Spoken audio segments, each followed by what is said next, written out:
Now, this is the remix for the third session. And so today we're inviting you into a conversation about Islam and hip hop.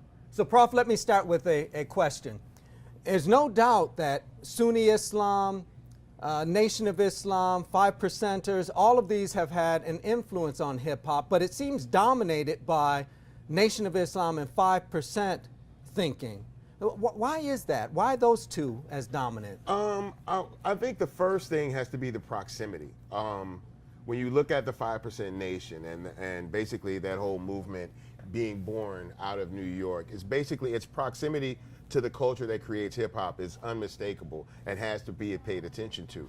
The fact that a lot of the young men at the time that hip hop was growing were becoming part of this 5% Nation, a lot of lexicon and terminology from the 5% Nation kind of becomes inserted into hip hop, into the hip hop community, simply because some of the best people performing in hip hop at the time were 5%ers. So, you know, you have the Eric B. and Rakims of the world, you have the Big Daddy Kanes of the world, people who are very, very influential in hip hop. And what they've done is bridge the gap between hip hop and Islam by showing that their everyday life consists of both, and that there's no conflict in interest by them practicing both hip hop and Islam. And this is a comforting philosophy for a lot of people and very easy for people to embrace. And I think that's got a lot to do with why it's so deeply ingratiated within the culture of hip hop.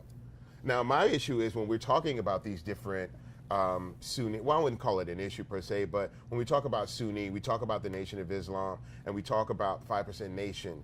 With the Quran being the core text, how strongly do these different sects of Islam adhere to the Quran per se? I know there's additional texts that 5% Nation uses as well. Does every sect have its own additional information in connection with the Quran that they use to express their faith? That's a brilliant question, Prof.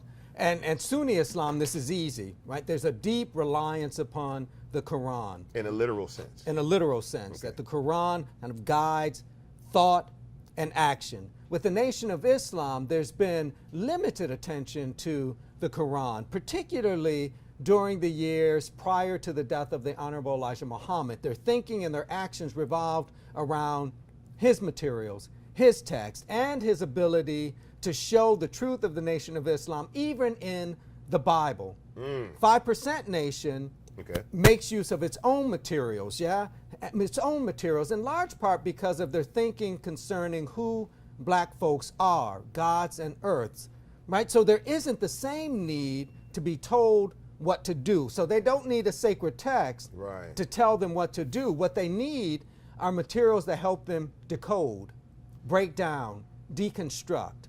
But you can't really tell a God how to think and behave on a moral and ethical level.